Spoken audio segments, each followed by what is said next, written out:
आज मैं एक बहुत रहस्य की बात बताने जा रही हूँ साथियों। जैसे एक शब्द है, हर एक भाषा दुनिया में जितने भी देश हैं सबकी अपनी अपनी भाषा है। इवन हमारे देश में तो अलग अलग स्टेट्स की भी अलग अलग भाषा है। तो हर एक भाषा का एक अल्फाबेट्स होता है, वर्णमाला होती है। उनमें से एक एक अक्षर को निकालकर एक शब्द बनाया जाता है ना? तो फिर एक-एक शब्द को पकड़ करके एक सेंटेंस बनता है। तो यहाँ मुझे ये कहना है कि जैसे एक शब्द है माँ, एक शब्द है बहन। अब इन दोनों शब्दों का प्रयोग हम किस-किस तरह से कर सकते हैं? माँ शब्द का प्रयोग जब हम अपनी लौकिक माता जिसने हमें जन्म दिया, उनके सामने करते हैं तो वहाँ अपनापन भी होता है, सम्मान भी होता है माता के प्रति, प्रेम भी होता है, वात्सल्य भी होता है। तो हर प्रकार के भाव उसमें गर्भित होते हैं।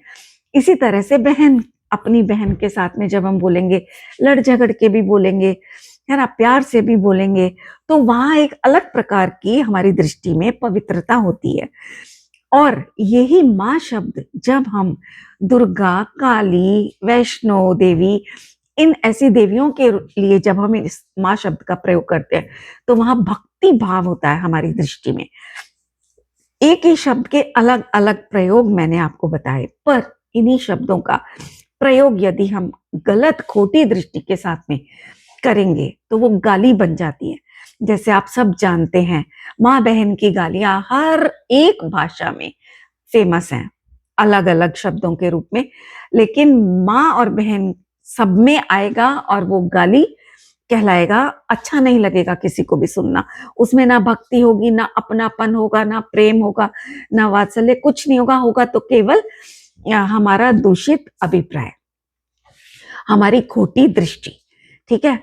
तो मेरा कहना यहाँ पर ये है इस एग्जाम्पल से कि शब्दों में जिस प्रकार से कोई खोट नहीं होता, उसका प्रयोग गाली में किया जाए तो भी वो शब्द तो शब्द ही रहता है, उसको उठा करके जहां सेट कर दोगे वो उसी अभिप्राय को दर्शा देगा। तो इसी प्रकार से जो हमारा ज्ञान स्वभाव है, ये ज्ञान स्वभाव जब पूरे जगत को अपनेपन की दृष्टि से, अपनी नजर में अपनापन, प्रेम भाव, मुझे इससे कुछ मिले, मुझे इससे सुख मिले, मुझे इससे दुख मिला, इस प्रकार के खोटे भाव जप करके और जगत को देखता है, मोह भाव भर करके अपनी नजर में जगत को देखता है, तो वहां पर मिथ्यात्व राग आदि भावों का, कषायों का जन्म होता है। तो वो हमारी दृष्टि का खोट हुआ। ठीक है? लेकिन उसी ज्ञान को यदि हम अपने आप को देखने में, अपनेपन के साथ वो ही अपनापन यदि हम अपने को देखने में ले आए, तो वो हमारा भाव निर्मम हो जाएगा। निर्मम का मतलब क्रूरता नहीं जो जगत में प्रसिद्ध है। निर्मम मतलब मोह के बिना, ममत्व भाव के बिना हमने जगत को देखा और अपने आप को अपनेपन के भाव से देखा।